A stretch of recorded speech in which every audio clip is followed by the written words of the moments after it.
The presenting sponsor of Andrew Talks to Chefs is Mies.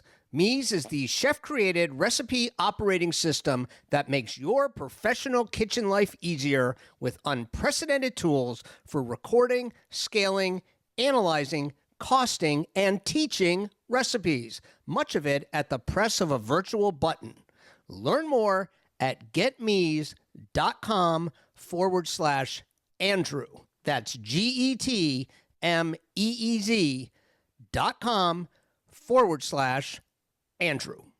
This episode of Andrew Talks to Chefs is supported in part by S.Pellegrino Sparkling Natural Mineral Water. For the past 125 years, S.Pellegrino has supported the art of fine dining in all of its ever-changing forms and nurtured the next generation of chefs through resources and mentorship. To learn more, visit sanpellegrino.com. I'm Massimo Bottura. This is Amanda Cohen. This is David Kinch. This is Mike Anthony. This is Hooni Kim. This is Amanda Freitag. This is Richard Blaze. This is Paul Kahn. This is Curtis Stone. This is Stephen Harris. This is Missy Robbins. And you're listening to Andrew Talks to Chefs.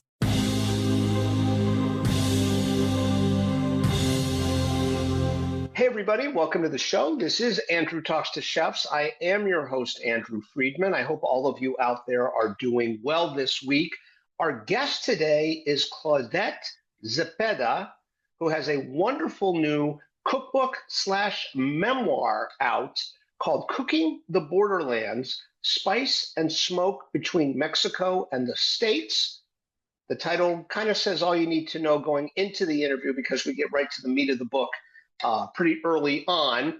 Before we get to the interview, just a couple of quick things. One is I want to publicly apologize to and thank Claudette for being so very patient with me 2 weeks ago when we did this interview. I had to run my dog to the vet the day we were supposed to do it. I completely blanked on the interview. I have never done that, I don't think, in almost 400 shows. Claudette could not have been nicer, more understanding about it. And then when we finally started to do the interview, I had forgotten to do the last part of the process to start recording, and we had to restart after a minute or two. I'm sure all of this was very frustrating, but she was incredibly poised and gracious about it. So Claudette, publicly, I'm sorry. Thank you. I really appreciate it. I also want to mention before I get into all this that in the morning, I'm recording this Tuesday night. On Wednesday morning, I'm flying to Chicago because June 24th is my birthday. And Next Restaurant, which is, of course, one of Grant Achatz' restaurants in Chicago, and as many of you, I'm sure, know, it changes its theme, I guess you would say, or its subject matter every 4 months. And they just launched a Wall Street/New York City 1987 menu. And many of you know I wrote a book about 8 years ago called Chefs, Drugs, and Rock and Roll, which was about the chefs of the 70s and 80s, a book that was mainly focused on New York, San Francisco, and Los Angeles. So my wife, Caitlin, is taking me to Chicago in the morning, and we are going to have that dinner at Next, and I hope to take lots of pictures and share it with all of you afterwards. I expect it to be a pretty fascinating night, at least for me. If it's only fascinating to me, I won't talk about it more here, but I will report back in some fashion because I'm very, very, very excited about it. I'm going to get right to this interview. As I say, Cooking the Borderlands is billed as a combination cookbook memoir. That is a very accurate description. Claudette has been on the show before. It was 6 years ago at the Anti-Convention, the Chef's Roll Anti-Convention in San Diego, California, where she's actually based. And I will link to that interview for those of you who would like to hear more from her. I really, really, really like and respect Claudette. I liked her from the minute I first met her. I really liked her a lot after our first interview. We did a panel thing one weekend at the Beard Awards a couple of years back, but don't really know each other all that well, just someone whose work I respect, and you'll see why I respect her intellect pretty quickly in this conversation because we get to some stuff on the deep end of the pool pretty early in the interview. A couple of notes about this I just want to mention. One is that There's some interesting stuff in this conversation about the process and business of cookbooks, about the value of a patient editor and an editor who also is a writer. That's Francis Lamb, spoiler alert. There's also some interesting tangents, like a conversation that Claudette and I have about the language around food, words like classic, words like traditional, words like authentic, and whether or not they should be used at all. That's an interesting sidelight. And I also just love how very personal this book is, and therefore how very personal and open the conversation is. It's on the shorter end of our length spectrum. It's about a 40-minute interview, give or take, but it's really packed. I hope you enjoy it, and I mainly would like to encourage all of you to get a copy of Cooking the Borderlands. I do link to where you can order it in the show notes for this episode. It's only been out for about a couple of weeks at this point, and I'm telling you, it's terrific. It's beautiful. I'm eager to cook from it. But as a read, as I say, it's billed as a cookbook/memoir. So whether you like one or both of those categories, you'll find a lot in there. And I think it's a book that deserves an audience. So I do want to be clear about that. I'd encourage all of you to get out there and buy it. And with that, I'm going to get right to it. This is my conversation with Claudette Zepeda. Here you go.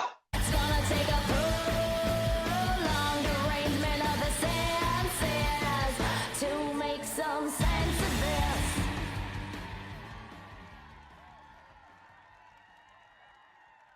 Claudette Zepeda, thank you very much for joining us again on the podcast. It's been about 7 years since your last appearance. I will link to that, though, so people can get some more about your story if they want to get all that. But since we've done that before, I'm going to get right into this wonderful book you've written, Cooking the Borderlands, Spice and Smoke Between Mexico and the States.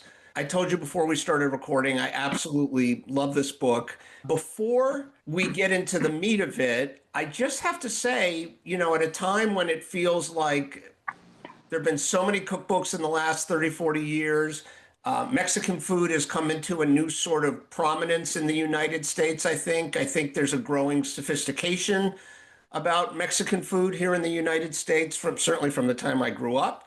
But this idea of the borderlands as kind of a framing was, at least for me, a kind of a new thing for a cookbook. I wonder if before we get into it, you could just speak to the why of how you came to this angle for tackling this cuisine. Well, it wasn't a straight line, pun intended, but it was, the idea was originally was Border Kid. It was almost a chef memoir talking about the dynamic of growing up with a foot in each country. And I believe that the cuisine in the North and in the border is some of the most special, unique, and the humans in the border are some of the most resilient people I've ever met in all of my travels. But really was spearheaded by Francis Lamb, who is my editor. When we went to auction Border Kid, he was like, well, this is great. Your writing's great, but I need pictures, because he heads up the Clarkson Potter cookbook division. And, us being friends, and he was, he's an amazing writer as well. So it was the perfect storm of the right editor wanting to do something with me. I hadn't really thought about a full cookbook. I was honestly a little scared. Because I think cookbooks outlive you, So I was hesitant to if I was ready to say something that was worth saying, and it's 4 years in the making, and I'm very, very proud of it. And thanks to Francis Lamb, Cooking the Borderlands was born. I have to just ask, because no one's ever said that to me as a minus before. When you said cookbooks outlive you, I mean, to me, I've always, when it doesn't come up that often, but if I ever get the question of why so many chefs want to write a cookbook, I basically say because chefing is your work is gone every day, right? Right. So Yeah. I feel like that little piece of immortality is why most chefs want to do a cookbook.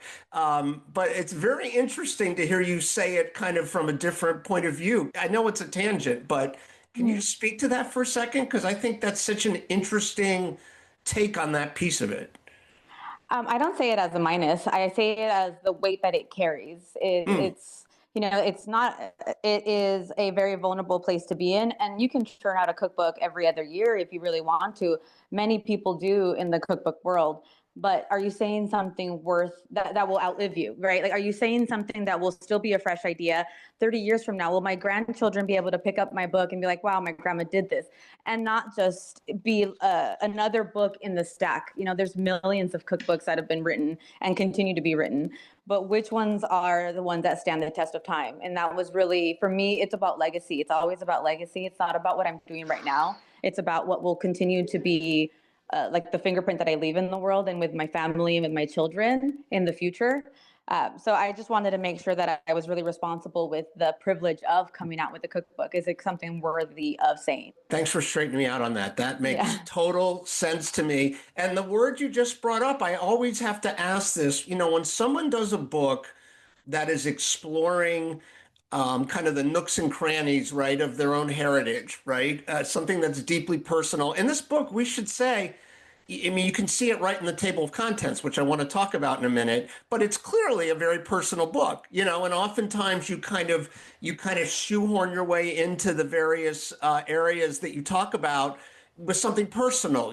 For us, this region is the ocean and the whatever, right? Like, that's oftentimes you tell stories about your family table, and you even have a chapter that's kind of based on that idea. So you kind of do walk this line between your family, what we would broadly call tradition that's not unique to your family, and then also you, right? You as a culinary, however you would call it, a culinary creative or a culinary interpreter or someone who expresses himself culinarily. Was that a hard balance to strike once you settled on this Borderlands notion, or did it all kind of fall into place naturally for you? I think it fell into place naturally. When we originally got the idea to start the book, when we pivoted and went book, I, on a legal pad, wrote 100 recipes, and I took a picture, sent it to Francis, and I was like, this is what I'm thinking. About maybe 50% of those actually made it. The other 50 started evolving as I was splitting up and giving it a direction and walking the line from San Diego, Tijuana, all the way to Texas, Tamaulipas. So the way it's laid out and talking about like the matriarchs in my family and what's on the table and the customs, and then certain things, a spin on my perspective on it and how I think of food and create as a creative. I think it all happened really organically, similar to how the photo shoot evolved. I always let food take me. I let the creative flow take me. I'm not rigid in my thinking, which sometimes is great and sometimes it's not so great. But I think that it was a very natural progression from start to finish. So let's talk about how you organized the book. When you talk about a book evolving, this part I have to think changed, as you were making your list and trying to find homes for all these different things you wanted to do. But the chapters are sobre mesa, right? On our table or on the table, off my matriarch's hips. That alone, I saw that. I'm like, what does that mean exactly? Tijuana, Ensenada, Mexicali. Son Calexico? Calexico. Calexico. Yeah. That's a chapter. Sonora, Chihuahua, and then I'll say it. Coahuila, Nuevo León, and Tamaulipas. thank you very much. I hate mispronouncing things. It's okay. Can you just give like the thumbnail? Because you do it so well at the opening of a lot of these chapters, right? You really do boil some of these down to their essence as you see it, right? Can you just talk about, just very broadly, just kind of a lightning round, what do these chapters mean to you in terms of what's in them? I think it's the greatest hits that I've experienced, right? There's also the disclaimer of, I'm not going to get into the conversation of what is missing in here or that's not from there. My family doesn't do this. And I say the disclaimer, whatever your grandma says is your classic dishes. I'm not going to get into a fight with the grandmothers. So I want to, if I really make this, it's a volume series, if I do it justice, because I'm missing cabrito. I'm missing, like, I would say easily 100 meat dishes. But I have to give it variation. I have to give you like the greatest hits. So I think I do the best that I was able to do. Every single region, every chapter, I give it the best of that I've eaten, because I can't genuinely talk about something without having some sort of experience, because I could, but so much of who I am is as a storyteller and as a writer, I want to give you proper head notes. I don't just want to tell you, oh yeah, you just grill this meat and it's great. Trust me. Like I want to give you context, right? And if I have not experienced them, I lose that connection to it. So this is food as I've experienced it in different regions across the border. Off my matriarch's hips. It's a play on words, but it's how many kids have rested on grandmother's hips? Every kid. Every kid has, like the kid on the hip while cooking.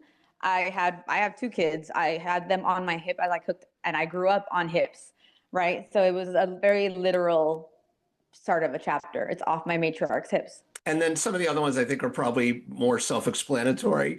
Yeah. Question I also like to ask sometimes when it's a book that does look into someone's own sort of heritage, family background, all of that. When it's a book from someone like that that's meant for, that's being published in the United States, right? I'm always wondering, is there a main audience in mind? Is it other people of a similar background? Is it somebody like me who isn't of that background but might, likes to cook and might be interested in it? I'll tell you how it hit me, but I'd love your answer to that question.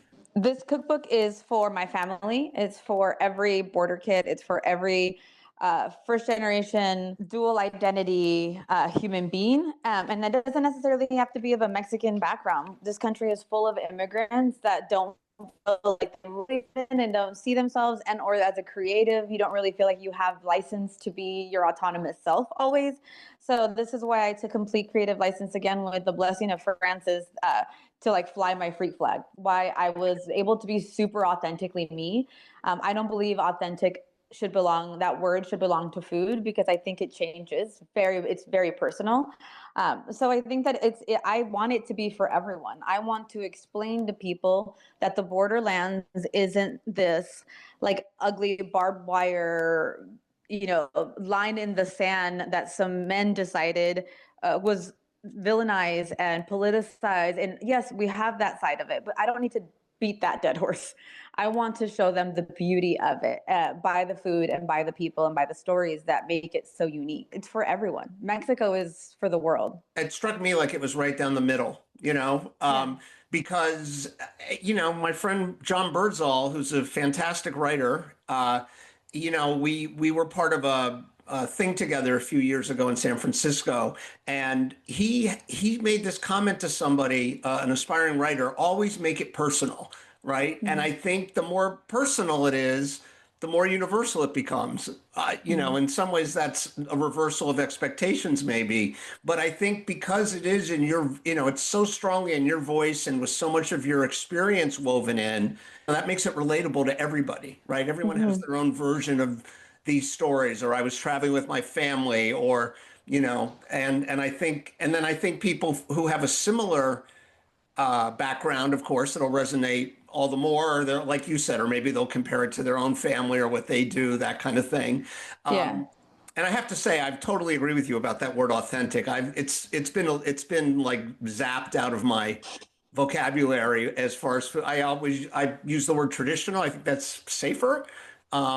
But no, tell me. I think I belong to a world where in one neighborhood block of all Mexicans, we can all eat the same dish and it all tastes different.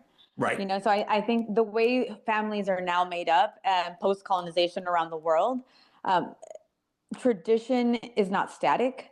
New generations come and will say, well, I love my mom made this, but I don't have this. So they change the recipe. Then that tradition changes, right? So when tradition isn't static, it's similar to authenticity. It belongs to that family unit, right? So if I make roti and somebody else makes roti, well, I'm making it through a Mexican perspective with my ingredients, with what I have learned. And if, a Hindi person makes it, they're just going to, and someone from Malaysia also makes roti, but, so you have traditional changes by the humans and by the context and by the historical lineage that they've lived in their family. So I think tradition is very unique to a family and or a specific point in time. So I like to say classic, like it's a classic. A salsa, that's a classic dish. Caesar salad, that's one of the classics. Where it is like a legacy recipe and it evolves. But tradition for me is very much like, this is how my mom makes albondigas. I've never had albondigas in soup. She makes it in this like marinara gravy. And that is, that's my tradition. But somebody else might say, that's disgusting. And even though I hate using that word with food, but they might completely buck it and say, that's not my tradition. Well, that's when we get into the discussions of whatever your grandma said. She's right. Right. Well, can I ask you, can we do a quick little cul-de-sac here? Because I'm sincerely interested in your answer to this question, right? I'm not defending my thing. I'm happy to make a change in my lexicon, right? So when I use that word, the word traditional, what I generally mean here's an example. You have picadillo in the book. Mm-hmm. Now, I grew up with a Cuban stepmother, and to your point, she did it one way, her brother did it one way. If you went to a restaurant, it might be slightly different. A lot of the differences had to do with the little things that people add, right? Raisins, olives was something that I'm used to doing, right? Sliced olives. But to me, like when I say traditional, I mean, there's probably, it might be a wider lane with some dishes than others, but there's probably a set of expectations generally about what might be in there. And there's certainly, so for example, you have ginger in yours, right? Which was something your mom did after, I think, eating some Chinese food, I think. Well, it's an ingredient. Ginger is in my birria too. It's just what is available to you in your region. Right. Okay. But that to me, like that struck me, that ingredient to me would not fall in the lane of what I think of as traditional, whereas cumin and all these other things, right? Would. That's what I mean. But is there a word you'd prefer about that? Or do you think please be honest, am I just off in my thinking about it? No, and I never want to say like you're wrong. Because I think everyone comes at food, specifically food, through their own biases and through their own lived experience. It just doesn't pertain to my food, and it doesn't pertain to the lexicon that I use and or how I describe my food. I make birria with ginger and cinnamon. Not everyone does, but this is my family recipe. So this is the Zepeda tradition, and the Friedmans might make birria without any of that, and might make birria with bell peppers. Who am I to judge, right? Like I always say, if it tastes good, go on your merry way. I am not here to be the food police, but I think that tradition means so many different things to so many people. And I come from a culture that our cuisine is an intangible gift to humanity. And there's tenets, there's like food laws that we have to follow on some parts of our cuisines, like mole, for instance, or like barbacoas and stuff. But I think that when you use the word traditional, it really locks you in. And I don't want to be locked in because I'm not my 80-year-old grandmother over a fogon with wood fire. You know what I mean? Totally. I'm a modern human being with like perspective who's traveled the world and continues to eat and cook in the most remote corners of the world. And I'm super privileged and blessed to be able to do that. But then that changes how I even view my own traditional dishes, right? I grew up with picadillo a la cubana, but I don't always make it like this. Sometimes my kids don't like the fruit in it and don't like the olives in it. So I adapt to what my kids will eat. And then that changes that tradition real fast. So I say classics, and that's just what I'm comfortable. But who the hell am I? I'm not going to tell people how to. No. I just find it fascinating to kick these things around. That's like literally all I meant by it. I didn't mean to deputize you as the food police. Yeah, I was like, maybe it's a great position to be. I don't want to be in that. No. Because it becomes argumentative. No, eventually it'll turn on you somehow. Nobody wants that job. Exactly. Food police today, food criminal tomorrow. Hey everybody, Andrew here. I want to encourage you to check out our presenting sponsor, Mies. Not because they're our sponsor, but because Mies exists to make your kitchen life easier. Mies is the chef-created recipe operating system for culinary professionals. What that means is that Mies is a virtual place to house all of your recipes, and just as importantly, it enables you to derive all kinds of information from them. Food costs, allergen data, yield loss, unit conversions, and nutritional breakdowns. And also to scale them up or down, and even to cost them, and to do most of that at the press of a virtual button.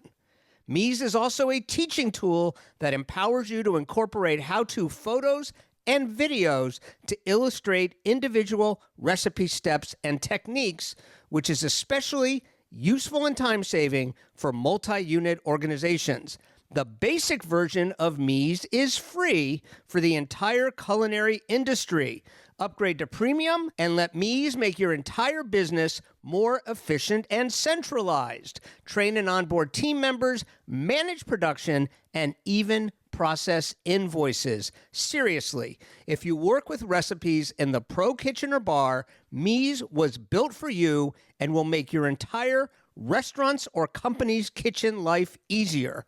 And as a listener of Andrew Talks to Chefs, receive 25 free recipe uploads and breakdowns on your new Mise account by signing up today. Learn more at getmeeze, that's GetMeeze.com/Andrew. Simply click through via the link on the episode description for today's show. There were some things in the book that surprised me. One of them was your strong encouragement that readers should make or learn to make their own corn tortillas, right? Now, it's always struck me as something that if I want, like that, I would probably fail miserably at. Is it easier than I think it is? And I'd love for you to just make the case for why, again, this isn't meant as a pushback, but why people should do that. Because, I mean, it is a smell that I love. I've lived in at various times not far from restaurants in New York that have made their own and that you can smell them from like a block away, which is great. But that's the smell that's the thing you pick up. But how do you make the case for that? Because I was surprised by how strongly you felt about it. I think that in 2026, anyone that has the ability to nixtamalize their own corn and grind it in their home, more power to them. But I'm talking about doing it with masa harina, which already does the biggest heavy lifting for you. Sure. But I think that you really miss out. I should say, as a human being that lives in a very specific, in the borderlands, that has so many incredible tortillas readily available to me at any point in time, fresh from the molino. I am spoiled in that sense. So I can, if I don't want to make them, go get them freshly made from a store. But I encourage people to experiment and try, because when you cook with your hands, it really unlocks a part of your brain that that sometimes it's like bogged down with work. And people will say like, well, I'm not a creative, or I'm an A-type, or all these things that we tell ourselves and labels we attach to ourselves. When we cook with our hands and we make something like a tortilla, it really is a sort of therapeutic experience. And when you eat a freshly made tortilla with masa that has been slowly gelatinized on a comal that you make yourself, the texture is not like anything that you can get in the store-bought, because those tortillas are made by presses. So when you have to press it and then you choose your own thickness, that changes the tortilla. It becomes almost a mochi-like texture if you make it a little fatter. So we have tortillas gorditas, and we have them in flour and we have them in corn. So I think that why I encourage people to do it is, one, why not? If you mess it up, it's no harm, no foul. But it's the experimentation with food that I want people to explore, so they feel more empowered and don't feel, threatened by it. Because I think when you see words in Spanish and that's not your language, it is a very vulnerable place for someone to say that word or to do that dish. They feel like they're going to be judged by it. So I want to, as the cultural anthropologist, human being in the border, I want to encourage people to make mistakes, to do it. And if it doesn't work out, cool, now you know, but do it again. How many chefs have, what are considered their greatest dishes have resulted from a lot of failed dishes, right? Like, we're constantly tweaking, we're constantly evolving. So I think we're so afraid to make a mistake or to try that you really lose out on the experience on what if you do them and they're fantastic. Well, this is, to me, the flip side of the coin you just said about, you might make a mistake or whatever. But the flip side to me goes right back to the conversation we just had about traditional, right? Because it seems to me like what you're saying is you may find a sweet spot as you're playing around with, with doing this, that becomes kind of your house style of corn tortilla, right? Yeah. It seems like from everything you're saying, that's fine by you at least, right? That's not you're not breaking any law, right? That's going to be the way you do tortillas. Yeah, and I mean, I did a video on Food Network, on the internet and Food Network socials, where I showed them how to make the tomatillo tea, and I showed them how it changes the pH in the masa and how it becomes really flexible, and it went viral immediately. And so many people I get every day send me pictures of their successful tortillas. So I just want people from all corners of the world to find our food as a jump point for them to be able to experiment. And they might make it for their friends who have never had Mexican food or have never had fresh corn tortillas. So you're being able to give them something that is a new fingerprint, a new like food memory, I think is beautiful. So yeah, I think again, Mexico's for the people, and everyone should experiment in the kitchen, not just with my book, but with all food. Make mistakes, do it again. Yeah, it reminds me of there was a guy, it was so funny, he just sent me a note. I had invited years ago people to just pitch themselves, I don't care if you're not famous, pitch yourself. And this great guy who works at basically like a family restaurant in California somewhere. We met in Santa Monica, we did this interview, and he said this thing to me. It was about using tomatoes in certain cuisines where they don't classically go, right? And he said, he goes, the tomato never decided it only belonged to this place and that, right? And I was like, I thought that was the most brilliant, simple thing to say. It was great. I mean, it's the same thing with cheese and seafood. Like I will die on that hill. I think that it does belong together if it's done well. We do it in Mexico all the time, and the Italians really get offended by that. Well, I'm just like, why? You're giving yourself a borderland, right? Like you're telling me that this is a hard pass, no one can cross it, and how dare you shit on my ideas or my cold? And it's like, take it easy, just fucking try it. Like I wish people would just, because the tacos gobernador, some of the most delicious ones that I've had have been eaten on curbs, out of a truck, out of a stand, off of a grill next to a beach. And it's like, if I told myself, walk past it, and I told myself that could never work, like, what am I missing out on? You know what I mean? So yeah, I'm of that club. Well, I don't know how many, I mean, I got some secrets because for whatever reason, early in my career, I co-authored a lot of Italian or Italian American cookbooks, right? And everybody would always kind of parrot that thing that, you never put seafood and cheese together. But I have to say, at least half of those people had a signature recipe on their menu where they actually did that, whether it was a little bit of parm in the gnocchi for a gnocchi and lobster dish, right? Yeah. Or spaghetti vongole, right? Sneaking a little bit in for that quality it gave, the umami, the soup. Yeah. Yeah. So I think in some ways, I feel like it's one of those things that somebody put in a book and then other people use some book as a reference guide, and everyone felt like they had to always say that. But I actually feel like that one is, at least with people cooking Italian in the US, I think there's some people who aren't walking the walk on that. 100%. Yeah. Yeah. You've encountered it too, right? It's like a 100%. little dirty secret and they don't put it in their cookbook. Yeah, and I never want to be called a hypocrite or be caught with my pants down, so to speak. I don't want to get caught in that corner of, well, didn't you just say? So I'm always a very very transparent in what my beliefs are, and those are hills I'll die on. It's like cheese and fish, seafood. It goes together. If you know how to do it, it's a discipline. It's a skill, but it does in a good place belong together. Yeah. Okay, so another surprise for me was at one point you start ruminating on, what's Mexico's greatest culinary contribution, right, or invention? I forget the word you used. And I have to say, I'm one of the people when you said no one ever gives this answer. I don't even know if that it would have occurred to me to even include it in my list of finalists for the answer. But you make the case for salsa Well, go ahead. Can you just, again, there's a lot of this is in the book, but can you just expand a little on why you net out there? Because again, that to me was a very surprising, but once I read it, completely logical take. If I give you a piece of meat on a tortilla, Does that make it a taco? No, it doesn't. It's not it's meat on the tortilla. It's a vehicle to get meat to your face. But a taco is a fully formed idea.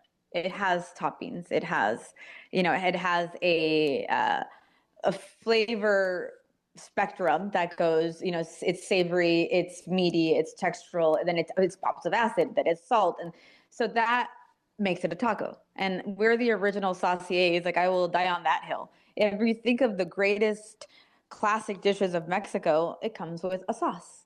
It's a salsa de barbacoa, birria. All of those are sauces, right? They're marinades. They're sauces that we work, and then we use them and incorporate into braises. We use them to top every salsa you can. And in sobremesa, there's always 3 or 4 salsas on the table, and it's a choose your own adventure. What do you want? Mild, medium, or hot, right? So without that, if you take all of the salsas off of our table, does that give you a full lexicon of what Mexican food is? No.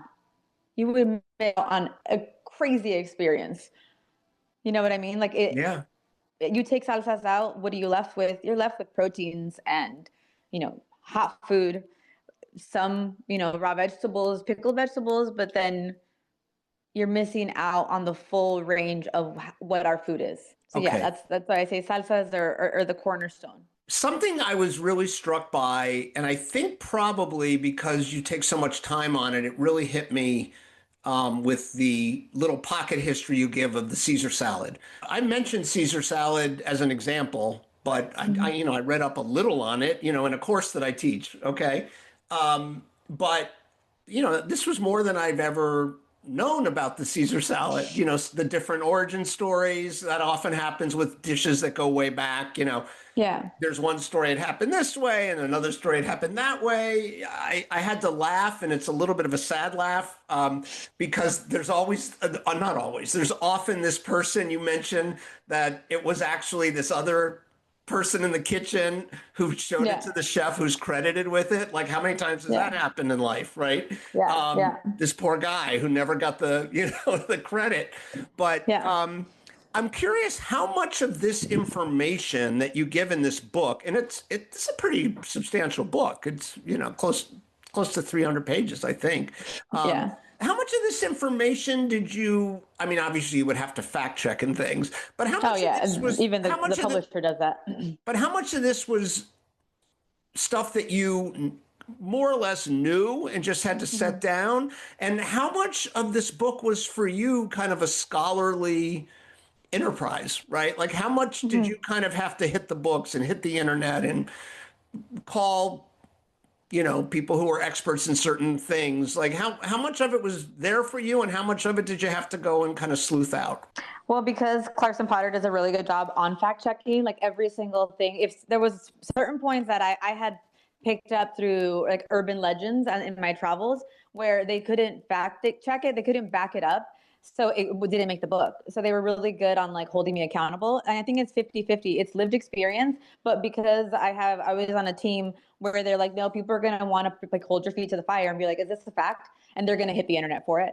So it was corroborating what I knew through research. But it is, again, that like cultural anthropology part of my brain and culinary anthropology part of my brain really wanted to do the work so I can do people justice. And I knew the stories that's been told to me. Lots of different parts of this book and these recipes have been told to me, but I had to also fact check it for myself and get even more information. And it's like, holy crap, it uncovered even further than just like the whispers that I'd heard throughout the entire Borderlands. So yeah, it's half lived, half scholar. And I'm assuming that scholarly work must have been, to me, nothing I love more than realizing I'm getting paid to learn. Right. I have to think that was, that just deepened your understanding of all this stuff, right? Yeah, I'm a big nerd. So I am a bibliophile since I was little, and I've been writing since I was also a teenager. So much of this was very gratifying and very much part of the process. It took, I guess that's 4 years in the making. So it took a long time to get it right, but I enjoyed every single part of it. A quick note of thanks to one of our promotional partners, S.Pellegrino Sparkling Natural Mineral Water. For the past 125 years, S.Pellegrino has supported the art of fine dining in all of its ever-changing forms and nurtured the next generation of chefs through resources and mentorship. To learn more, visit sanpellegrino.com. Along those lines, and if I'm wrong here, well, we'll see how you answer. I'll take it out if I need to. I don't want to make it an awkward question. I don't see a collaborator mentioned in your acknowledgments. Did you write this entire book solo? Everything, every single word. I mean, that's part of the 4-year, that has to be part of the 4-year equation, right? I mean, you don't live on a book advance for 4 years. You're doing other things, you got to have to actually, sit with that blank screen and fill it, and fill it again. And, that's so much work. Yeah. What was that part of it like for you? Did you enjoy doing that? The actual writing of it? I think that, again, I've been a writer since I was an adolescent, and honestly, probably my entire life. But I come from poets, and I come from writers, and I come from creatives. But I don't know any writer that enjoys it 100% of the time. And that's sort of the process, right? Like the first writer that shook me in my core was Hemingway. So I have that point where, and I would have honest conversations with Francis, and the good thing about having an editor who's also a writer, where I'm like, well, the email response to his edits was slamming the laptop shut. So I'm not looking at it right now. And that is part of the process. And as a first-time author who decided to write all of these words, and I'd say 30% of them didn't make the book, because I'm a very stream of consciousness writer. So some of it's like, okay, you got there here, so cut that off. So I was edited for sure, but I did enjoy it, and it is thankfully not what I lived off of. As a working chef, I'm able to still, and I started this 4 years ago. I opened 4 concepts. So I was opening restaurants in the process. Francis has many other books he's editing. So I think it was having a busy editor with a busy writer was a great combination of us not rushing the process and him giving me grace and me giving him grace. Yeah. I mean, for people who are listening, the kind of patience you're describing is not necessarily common in publishing. Yeah. Because I've collaborated so much, I've worked with editors at most of the major houses at this point. I've been doing this for 20 something years. And, there is a contract with a deadline. And, some people really like to stick to that, or maybe they'll give you a little wiggle room. You don't have to get into it with me. I'm assuming your contract was not saying you'll deliver 4 years from now, or, I'm assuming you guys took took a little time off the books and did the book you both wanted to do on the pace that it required, which is, I just think, an amazing luxury. And yeah, I think it's great I think it's great that Francis gave you that much runway. Yeah, I can't even tell you what the contract. I'm sure I overshot that landing, but we were both in the frame of mind of it'll come out when it needs to. It is, and funny enough, the date that it is coming off as a very spiritual, woo-woo believer. 6226 is a mirrored number. 6 and 2 is 8. 8 is prosperity. 8 is a infinity number. So I think it is exactly on the tails of the midterms in the fall. So I had this come out 2 years ago. I don't know if the conversation of immigrant cuisine would be really on anyone's radar, or talking about what it's like to live on both sides and the beauty of being a dual citizen human being as a birthright citizen. I was born in San Diego, but I was raised in Mexico. So I check so many boxes of persona non grata currently.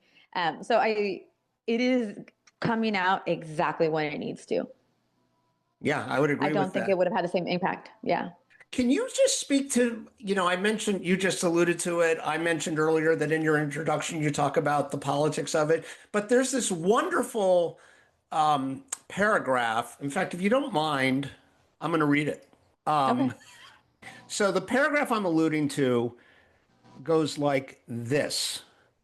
These places and stories matter to me. The border is often a huge topic in politics and the media, but in many cases, the border is used as a pawn in a political game invoked by powerful people to paint an unjust picture and reinforce a narrative that serves their interests. The reality is that in many border towns, a wall does not create or protect life. It takes away from it. In fact, border communities have long depended on the exchange of people and businesses between both sides of the border. Now, that paragraph to me, I have to think for a number of people reading it, I think on both sides of the political spectrum, might be a surprising notion, right? Because it's so much of what's out there, even I'll say broadly on the left, it describes one-way traffic, right? Even people who are trying to like figure out what the path should be and are trying to be humane about dealing with people undocumented who are already, even people who want to do all that in the best way, humanely, morally, right? All of this. Even they, I think, oftentimes think of this as one-way traffic, right? That it's just people want to get to the U.S. This notion of a two-way ecosystem, almost like the way you describe it, I think is a little new. And I wonder if you could just say a little bit more about that, because reading that to me, the first half of that paragraph, I was like, yes, this is all being exploited. The second half made me actually think a little bit and about stuff I hadn't thought of in quite that way. In my history of being a Tijuanense and a San Diego resident and spending so much time in Guadalajara, when you belong in the borderlands, you belong to tourist communities. And I already live in San Diego, which is also a tourist city. When you have a crazy influx of young people say, oh my God, you got to go to Valle de Guadalupe. Oh my God, it's like the best Mexican wine country. Oh my God, it's so cheap. It's like your dollar goes so far. And they glamorize it. So then what we do in Mexico is we're reactive and we want to be as hospitable as possible. And so we create infrastructure to adapt to all of that tourism. And then a flag on the play goes up and they're like, yeah, don't go to Mexico. It's bad right now. Don't go.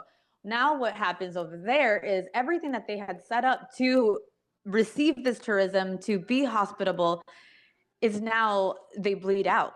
The restaurants can't survive.